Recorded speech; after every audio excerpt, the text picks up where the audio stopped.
Welcome to my YouTube channel. In this video, we will talk about renting is buying a home in 2023.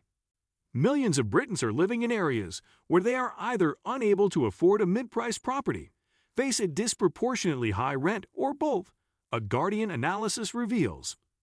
The analysis, which is explained fully further down the page, has been conducted based on a typical local income. Readers can find out which areas are affordable for their individual, couple, or family salary, and an assumed deposit using this interactive tool. Close to half of the postcode districts, 48%, included in the research are rental traps, areas in which a family cannot afford to buy a mid-priced property. In a further 11% of the areas, it is not only unaffordable to buy, but also to rent because the cost eats into a disproportionate amount of a household's income, based on widely accepted affordability criteria. The data, which is sourced from the marketing services company 20C, gives the most detailed picture yet of the asking prices in 2,400 British postcode districts in the year to 4 June. The number is roughly 85% of all postcode districts in Great Britain. Property prices are outstripping the loan-to-income ratio required by most banks, which is typically 4.5 times a couple's joint salary. They have eased a little over the past year across the UK as the cost of living crisis affects the market, yet still remain close to historical highs. After years of prices accelerating at a faster pace than wages, the affordability gap, the difference between people's earnings and the cost of the properties available to buy, has risen significantly. Figures from the Office for National Statistics showed that while earnings in England and Wales have doubled since 1997, house prices have increased at a much faster pace, multiplying by 4.5 times over the same period. In the year to September 1997, a mid-range house in England cost 3.5 times the median full-time salary, either one at the midpoint when all incomes are put in ascending order of size. By 2022, that ratio had grown to 8.3 times a person's median earnings.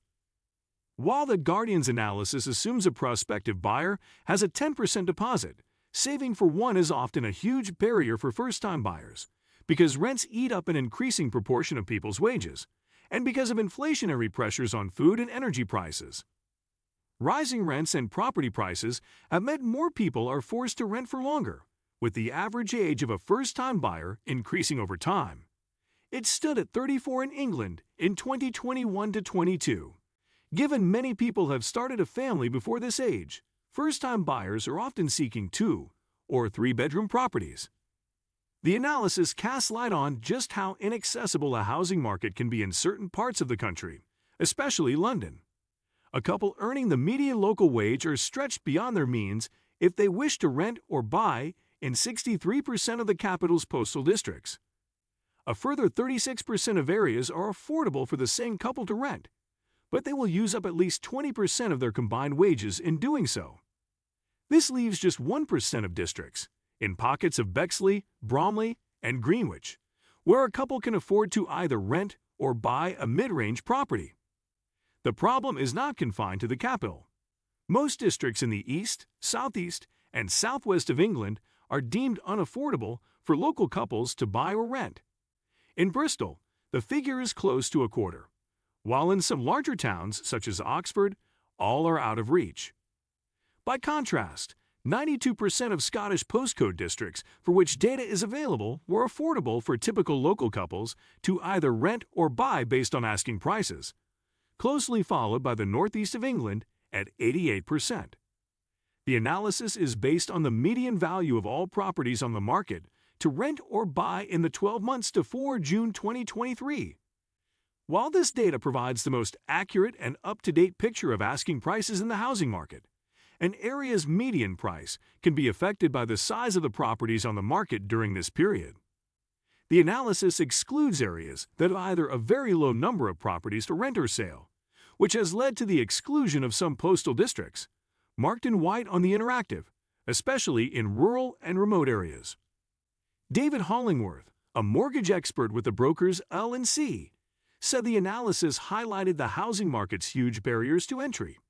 Saving is hard enough, but when trying to support a high monthly rental payment at the same time, many will feel that they are running to stand still.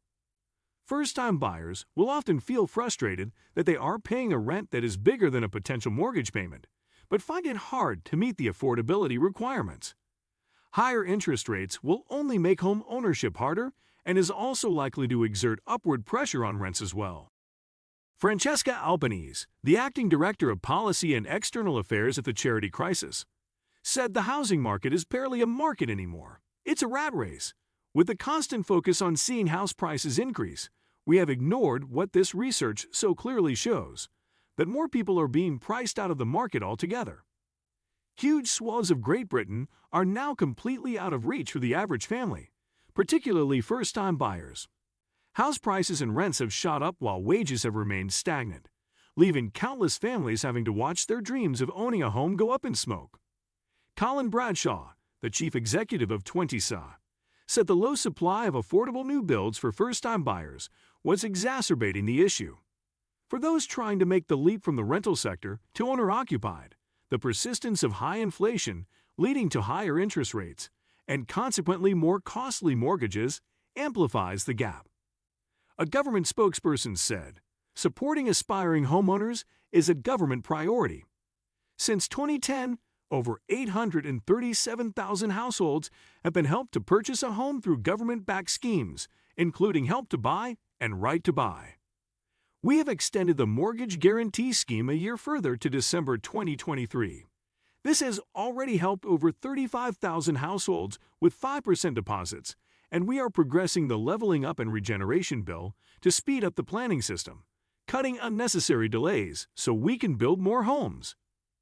We have delivered more than 2 meters homes since 2010, and we are committed to delivering 300,000 new homes per year.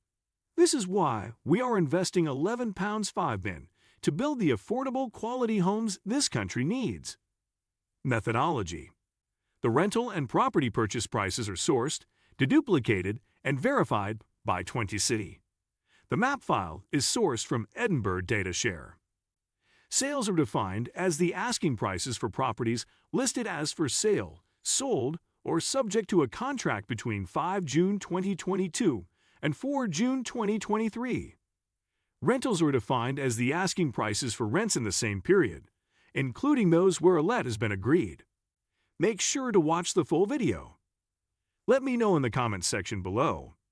Before you go, please hit the like button and subscribe to my channel. Thanks for watching.